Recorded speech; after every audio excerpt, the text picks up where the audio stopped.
وَمَن يُعَظِّمْ شَعَائِرَ اللَّهِ فَإِنَّهَا مِن تَقْوَى الْقُلُوبِ. Just to come and to show that you are supporting Al-Aqsa, it is a sign of the piety of the heart. So my main message is, yes, we really would want for the message to go out that standing in front of the Jordanian embassy, it's like we are prioritizing and giving importance to a message that needs to be sent to the embassy, because your responsibility was to defend Al-Aqsa, the Jordanian Waqf.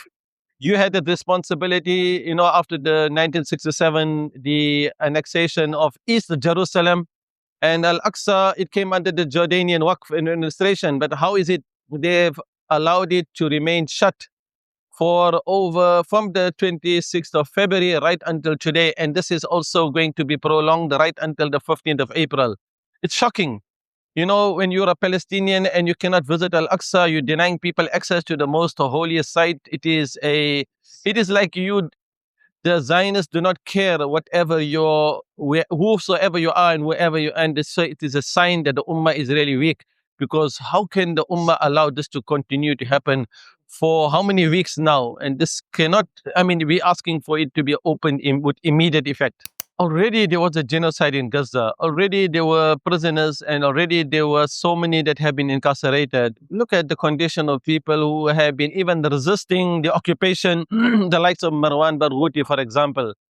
And if you really think about the healthcare workers and the journalists and people who are only Palestinian, the only crime that they have committed is they are Palestinians. So every Palestinian, every child that is born, it is like an enemy for the occupiers. So therefore, we are concerned and worried. The situation is so grave that you can execute another almost over 9,800 Palestinian prisoners.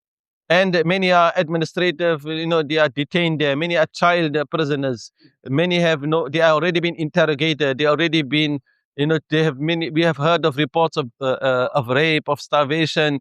You cannot even imagine the plight and condition of those Palestinians. And now to pass a death penalty law, which only applies to the Palestinians, which already shows great discrimination and the apartheid policies of the Israeli occupiers. So that's why this is another strong message that it is like you are passing a genocidal law, because you already been killing, executing, and you already been targeting the Palestinians, not only in Gaza, in all the occupied territories. And that is the reason why this is and should be a huge uproar. Can you imagine Itamar bin Gavir? He is actually celebrating and having a toast and champagne after this law had been passed. So this is a sign of inhumanity and bestiality. And this is another shocking period of time that we are living. The aggression, the US and Israeli aggression on Iran. And now that the land that the Muslim world is, the rulers are silencing the people. The hearts are connected with Al-Aqsa, with Al-Gaza, with Palestine. So the people on the ground, you can see, if they were allowed, you would have found a people. If those borders were open, you would have found a people who would have went and defend Al-Aqsa. But the sad reality is the weakening state of the Ummah.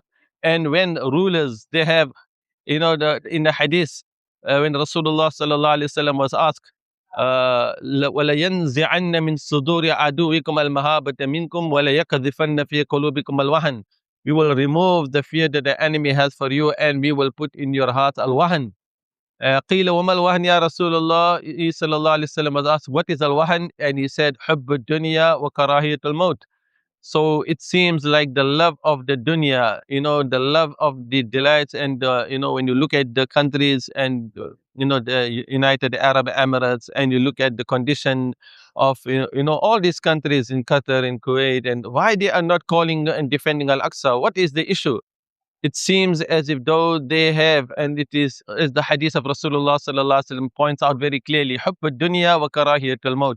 When the love of the dunya enters the heart so much so, you do not have any concern and worry, and they are really supporting. And this all, with the Abrahamic Accords, it clearly shows that there are Muslims who also are supporting the Zionist entity, and they have abandoned Al-Aqsa. And when this happens, then that is the condition and the result. People are coming here to protest.